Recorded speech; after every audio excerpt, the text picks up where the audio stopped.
Kama lenkosi balibonke. Kodwa ngithi amaqiniso kufanele siwazi. Angithi bazalwane. Amen. Hayi bazalwane lezinto uNkulunkulu. Nokuhlakanipha kwakhe kujulile. Lezo bazalwane. Yabona? Umlando uhambe umhlabeni empeleni uthole experience. Amen. Uthole ini? Experience. Mina ngizalwa ngisindisiwe. Yes. Sindiswe futhi ayisengihambile kodwa bengingasuka umuntu okhohlalele. Amen. Kodwa bengiphila njengoba bonke abantu bakuphi? Basezweni. Amen. Ngangokuthi kuneyingane ngayithola. Ngingakhola. Ningazi futhi ukuthi khona ububo obukhona. Nemfundiso sasifundiswa thina sikhule sifundiswa ukuthi uma uzinsizwa kufanele ube insizwa ube iqhawe. Uma uyinsizwa kufanele ube nezintombi. Yabona ukuthi la sifundisa into ephambene nani? Nezwi kaNkulunkulu. Amen. Amen. That's why abantu abamasonga bayabhosta ngokuba yini? Amasonga because abawazi ukuthi kukhona ihlazo elikhona kuloko uNkulunkulu akafuni. Amen bazalwane. Bayabhosta ngoba bazi. Amen. So besambe khona izinto esabe sayikhalela ngamanye amagama. Sakhala saba ne-stress, saba nama-depression. Kanti sikhalela izinto uNkulunkulu ayesiphuca zona namabomo ngoba wayazi ukuthi thina usibizele kuphi. Ngazo manje ngizwe yini. Ngisho ukuthi kukhona abantu esake sathandana nabo, sathi masihlukana sabakhalela. Uma ubheka namhlanje ingayimoshi inyembezi zakho. Vele ngakhalela into ebona. Kodwa ngaleso sikhathi wawukhala une-stress. Ngiyazikhuluma ngento engiyaziyo, yasazi stress. Stress angisizwana ngomuntu ngasifunda mina. Uhlala ilanga shisa kuphela lonke. 40 degrees. Uhlala ungalizwi babe awuzi ukuthi uselangeni. Uze umuntu ese yini kodwa uhlala elangeni uthuke nakhona. La emahlombe ngathi uthwele khona into oyithwele. Ucabanga nje nomuntu ukhalela ukuthi uvele umsuku wakhe. Ukhalela lento ebizokuzela neyinkinga. Amen. Baningi abantu namhlanje babhizi baphethe izinto baphethe izinto esizobalethela iproblem baze bayigonile bayivikela ngayo yonke indlela kanti uphethe ama-problems wakhe. Unesikhathi sokuthi avuthwe lama-problem asikafiki azovuthwa mntana lama-problem azavuthwa azokhansela.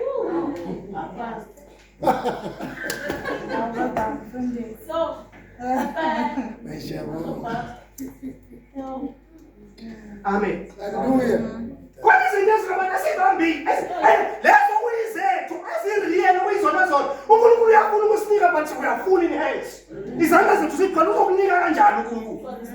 Because uNkulunkulu uthembekile bazalwane. uNkulunkulu uyakwazi ukubonisa ukuthi nangu ofanele wena. Abantu abanje uthola ukuthi ngoba wena amehlo akho afuna lento leyo iphethe lonke siye yakho ucabanga ukuthi yakho noma uNkulunkulu esekhuluma ebonisa nakamasayini nangani still awuboni. Amen. Amen. La sibuya khona la.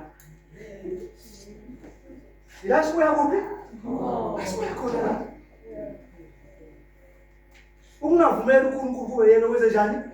Ukhethela. Amen.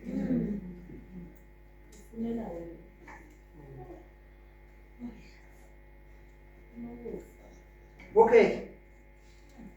Yabona iyonakala yonke lethu. Iyonakala yonke lethu. Kama lenkosi malibonke. Amen. Sila endabeni yokubusa sengiyaqhubeka. Angishiye yonke le. Kusho ukuthi kufanele ngikhulume. Sifika ngomthetho wokuphasa iBhayibheli okuthiwa the law of first mention. Friday besikhona la sikhulume ngomunye umthetho wokuphasa iBhayibheli is the law of much mention. Sathi umthetho wokuphasa iBhayibheli oqala uthi first mention usibonisa ukuthi umuntu wakhethwa uNkulunkulu ukuthi abe uNkulunkulu emhlabeni aphathe umhlaba kaNkulunkulu awugade awuvikele nezo bazalwane. Indlela yokuvikela ukuthi azazi ukuthi yena ungaphezulu kwezinto zonke angabonakali sekhothama kwezinye izinto angazi manje ngizwa yini. So sithi ngomunye umthetho sesiyezwa sesiyalazi into lokuqala ukuthi umuntu uzele emhlabeni ukuzobusa. Izobona emhlabeni you are here ukubusa nezo bazalwane. Ukhonela ukwenza njani? Ubusa izimo, ubusa izimo ezibhekene nawe, ubusa umhlaba kaNkulunkulu. La ukhona wena, kube nentando kaNkulunkulu yethu. Ngoba ukuthi kukhona wena. Awukwazi ukuthula ubukela izinto zihambe ngendlela wrong uyazi indlela right. Ngoba ubekiwe lapho njengomphathiswa. Amen. Igama lenkosi malibonga. Now, uma ufunda ngene intshumayelo zika Jesu, uJesu the highest percentage yentshumayelo zika Jesu ukhuluma ngombuso. Amen. Ukhuluma ngani? Umbuso. Ngakufuna iBhayibheli endaweni eyiningi noma ku-Old Testament, iBhayibheli ikhuluma ngendaba yokubusa. Indaba yokubusa. Amen. Ngani na ngoba indaba eqondene nathi lezo bazalwane. So ileyo ndaba kuNkulunkulu ayingakho, that's why like I city we are sibanda le kingdom message ministry, because umyalezo uNkulunkulu asinikeze wona ukubuyisela abantu endaweni yabo yokwenza njani, yokubusa. Kingdom message ministry kusho ukuthi nawe kufanele ukuthi uhambe God's kingdom minded. Ngabe magama okukhuluma nabanye abantu awuyishiyi indaba yani yombuso, ngoba umuntu mangabe engakabusi akakafinyeleli la uNkulunkulu amfuna khona. Amen. Hallelujah. Akafinyelela uNkulunkulu amfuna khona. Kwakunenkosi ababethu uJosiya igama lakhe, wayaqala ukubusa ena 8 years. Amen. uJosiya thoka prophet ngayo bifaza. Kwathiwa uzala umntwana kuthiwa uJosiya igama lakhe. Amen. Kwakugela umprofeti wathi altar. Kuyozala umntwana okuthiwa uJosiya igama lakhe. Mayisefikile uyobhidliza wonke umsebenzi wakhe, ubhidliza wonke ama-altari kaBhali. Wonke ama-altari engaswala uNkulunkulu awabhidlize. Nkosi umsimbusise. uJoshua ke ukhula la uyinkosi, ukhulela ebukhosini, ufundiswa indlela zani zobukhosi. Ngoba umntwana wasebukhosini ufundiswa ngendlela yokuthi la hamba khona angaletheli ikhaya lakubo ihlazo ngoba bangapasi isikhosini. Ngazo mina ngizwe phezalwana. La ufundiswa ngendlela yokuthi nje ukuyiphatha. Akenzi noma yini esidlangalele phambi kwabantu. Amen bazalwane. Hallelujah. Akenzi ngenxa yokuhlonipha ukuthi uzalwa kuphi. Yingakho nangesikhathi ebhedeza makuthiwa uThixo khethana abafana endlini yokhosi. Abakhetha endlini yani yokhosi. Makuzokhethwa uShedraki no-Abednego nonke abafana bakhethwa endlini yani yokhosi, kodwa bengabakwabani, bengabakwaJuda noma bengamaHebheru. Amen. Hallelujah. Okay, so nathi ke njengamakhono kusitshela ukuthi kufanele sizazi ukuthi singabantu basembusweni, singabantu bombuso kaNkulunkulu. Wherever we are, amen bazalwane. Wherever we are, whatever we do, kusho ukuthi lo mbuso kaNkulunkulu esikhuluma ngawo siwuhlonipha kangakanani noma siwazisa kangakanani. Whatever we do, kuyaveza ukuthi singabawo ngempela lo mbuso and siyawurepresenta ngendlela right now. Amen. Igama lenkosi malibonga. Hallelujah. Now, bengisakhuluma ngendaba yabantwana, ukuthi abantwana benza into abayibonela ekhaya. Thina bazalwane, thina ibandla kaNkulunkulu enza ukuthi singabe na impact. Singakwazi uku-impact impilo zabantu. Sazi ukuthi le mpilo yasesontweni impilo yangesonto. Amen. Sazi ukuthi impilo yanini? Yangesonto. Kanti le mpilo kufanele kube impilo yasekhaya. Ngoba thina kukho indawo esikhothama kuyo lapha ekhaya sine-altar lethu elinguJesu Kristu. Amen bazalwane. Okuyena sikhuleka kuye, sithandaza kuye lezo bazalwane. SinoNkulunkulu esikhuleka kuye, sithandaza kuye. Asenzi yonke le minye imikhuba, because masesenza le minye imikhuba asesisibo abaloNkulunkulu. Amen. Asesibo ababani abaloNkulunkulu. Amen. Yebo ngelinda ngathi lento siyiphila la ebandleni kufanele kube i-lifestyle. Lezo bazalwane. Lento siyifundiswa ebandleni, yonke into efundiswa ebandleni yisiko lakho, indlela yakho yokuphila lezo bazalwane. Ngoba lonke isiko abantu balenza ngomqondo ukuthi kukhona okuhle abasebelenzile okuzobavelela. Amen. But kubuza ukuthi siyithembe lento, siyazi ukuthi inamandla. Yabona nje basifunda ukuthi oSilas babethu beboshiwe bephakathi ejele eliphakathi lithi badumisa uNkulunkulu, but ingidi zejele zayivulekela zona. Lethi sitshela ukuthi lento inamandla kangakanani, but ngoba siyazi ukuthi lethi into yethu yokuphila, into yethu yokudlulundela noma isitha sithi sibamba kangakanani, into yethu yokunqoba. Masifika inkinga seyikhona. Bafika inkinga sezenjani? bazalwane umzalwane bayivele bayinkinga manje akacabangi izinto ayifundisiwe Njalo. uyabalisa uyakhala aza akona kodwa acabangayo ukuthi okay ngafundiswa lapho ungafundisa izinto eziningi ngafundiswa ngegama likaJesu ngafundiswa ngegama sifundisa sasabaningi la ngegama likabani likaJesu uthi phezu kwamagama onke amadola ayaguqa ukuthi kodwa umuntu mayesevelana inkinga engakasho nokuthi egameni likaJesu wena khande libuhlungu manje lalela ngiyabuyala egameni likaJesu akusindawo yakho suka akakwenzi nokodwa kokholwa khona kodwa kokholwa asekwenzile akasakhali umuntu wakhona maye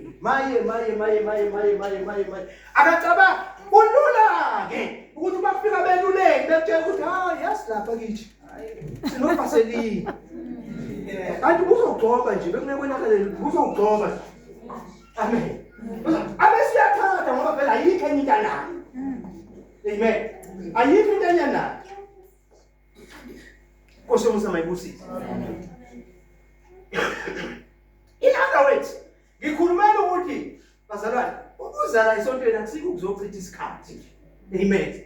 Ukuzala isontweni sizohlonyiswa, sizokhuliswa, sizoqiniswa, ukuthi noma ngabe sibhekana nayo ngokwalempilo.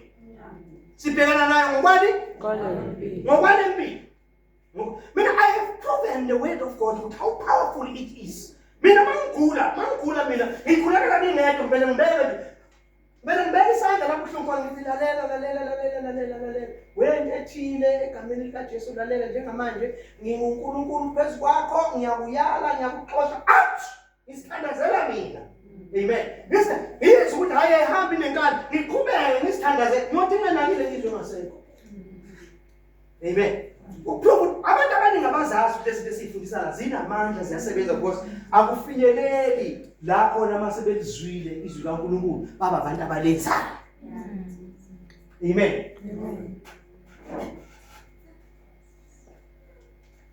Bible lithi ozwa izwi alenze fana nendoda ehlakaniphile ethuma yakhe indlu yakhe edwaleni yakabumbi edwaleni uthi makufika ikhukhula zempilo kufika ikhukhula yayo yonke into zishaka ngoba sizofika zona uthi umzalwana kusho ukuthi uzokutesta uzotestwa ngayo yonke indlela zithi mayifika zikushaya kodwa zikushiya umile noma wakhe kuphi wakhe edwaleni bese lithi ke ukwakhe edwaleni ukuthi izwi ulenze ungagcini ngokuliswa uyalenza awugcini ukuze njani into ukuthi impilo yakho imisayim level ayiguquka ayishenji ayindawo ukuthi izwi ushunelezo every Sunday but awuthathi initiative ukuthi ake ngenze ngenze njani lalela bazalwane ezulwini mina nazi izwi ngitshela nezwi ngoba mina ngiyazi amen ezulwini hlala khona amen hlala khona ezulwini Amen. Ngoba siyahamba sifuna ukwenziwani le bese siyenza. iBhayibheli lithi izwi lakho Jehova limi liqinile ngophi emazulwini. Izwi lakho Jehova limi liqinile emazulwini. So in other words ukuze sikwazi ukubusa izimo, ukuze sikwazi ukuba amakhosi angempela asiqinise impilo yethu ngani ngezwi amen bazalwane uzonda ngezwi ungagcini ngokuzonda ngezwi ulikhulume izwi esimene amen bazalwane ukhulume izwi kubuhle khulume izwi ngabikho simo ngoba usuka awufuna ukuthi uzulinde isimo dala isimo sifunayo before ulinde ukuthi ungahlaselwe izimo wena dala leso njani osifunayo ngokuthi khuluma izwi kodwa noma isimo sasifikile iBhayibheli lithi akungabikho umuntu ozothi ubani ozongiyela ezulwini angehlisele uKristu noma ubani ozongiyela kwalasha angivusele uKristu na lithi izwi liseduze nawe okungukuthi enhlizweni nasemlonyeni wakho amen He ngamanye amagama uma sizobusa umhla izulu akunasifo akunasathane akunadimoni akunayo yonke into ekhansayo ezulwini kumnandi 24/7 kuyadunyiswa nje kuyadunyiswa yini na izwi likaJehova limi liqinile emasulwini amen so ukuze nobukhosi bukaKristu obukithi nezobazalwane ubona amandla kusebenze lokukhosi bukaKristu obukithi busebenza ngezwi Usebenza ngani bazalwane? Ngezwi. Ngaphandle kwezwi akusebenzi. Amen. Yabona uma ukhuluma izwi, yabona njengoba ngikhuluma izwi la. La njengoba ngikhuluma ini? Izwi. Angilazi izwi lonke. Kodwa impilo yami ngihlala ngikhuluma ini? Izwi. Njengoba ngikhuluma izwi kunezimpi engizinqobayo ebengingazazi. Ngeke uthi emlonyeni wami kuphuma ini? Izwi. Phuma izwi. Kunezimpi engingazazi. Kunezinto usathane angithembe kuzona ukuthi ngizomthola kanje but ngiyaphunyula ogibeni kaSathane ngiphunyuza ukuthi emlonyeni wami ngazobe sakuphuma ini izwi. Amen. Izwi wasibusa ngezwi, inkosi ngezwi layo. Ingathi uJesu lisholani kimi ukuthi inkosi ngoba nikushoyo ngikwenzi. Isho ukuthi inkosi ngoba ngisho njani angikwenzi. Amen. Amen. Hallelujah. Manje uyabona ke uma ungaphili ngezwi. Uma ungaphili ngezwi khona izinto ezikulahlekelayo. Awukwazi ukenjoy ikholo. Ungakholwa nje ube umuntu okholwayo nje wesidumbu sasesontweni. Kodwa ungakenjoy ikholo. Amen. Ule verse lapha litholakala kuMaseroma chapter 14 verse 17.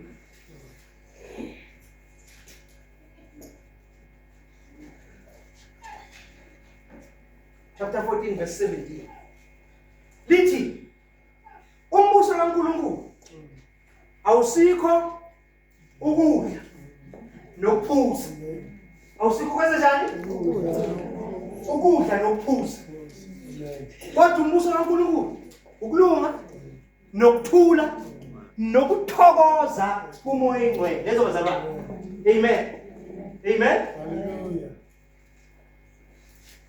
Ukulunga nokuthula nokuthokoza kumoya engcwele. La usuke umuntu othehlezi. Lezo bazalwane. Othehlezi uhlala enjoya i-success, enjoya impumelelo, enjoya ukunqoba, enjoya ukuba sembusweni kaNkulunkulu because lapho enjoya unga-enjoy wedwa, u-enjoya nomoya engcwele. Angazi uma ngizwa yini. Uthi uhleli awusweli izinto ozoyithatha uthi uma udlinza ngazo zokunqoba obenakho ehambeni kwakho empilweni yakho uthi uma udlinza ngayo umoya engcwele letha the joy. Ukwazi ukuzwa ukuthi ngempela impilo yokubusa le. Lezo bazalwane. Amen. Mhlawumbe ufunde kageni ulizwe kahle leli verse. Ngilithanda lapha mase lithi umbuso kaNkulunkulu ukulunga nokuthula bese ngilithanda lapha mase nokuthokoza umoya engcwele. Nokuthokoza umoya engcwele. Amen. Ave kumnandi ukuthi put these things into practicality. Amen bazalwane. Mase uthe put them into practicality. Then mase zikwenza a victor. Sabo umnqobi. Amen bazalwane. Then mase uhleli you enjoy ukunqoba kwakho. Lesikhathi enjoy ukunqoba kwakho, intokozo yakho uma ingcwele uyasazi ukuzwisa ukuthi ingakanani intokozo yalempilo. Ingakanani intokozo yani? Yalempilo. Uphila kuyo.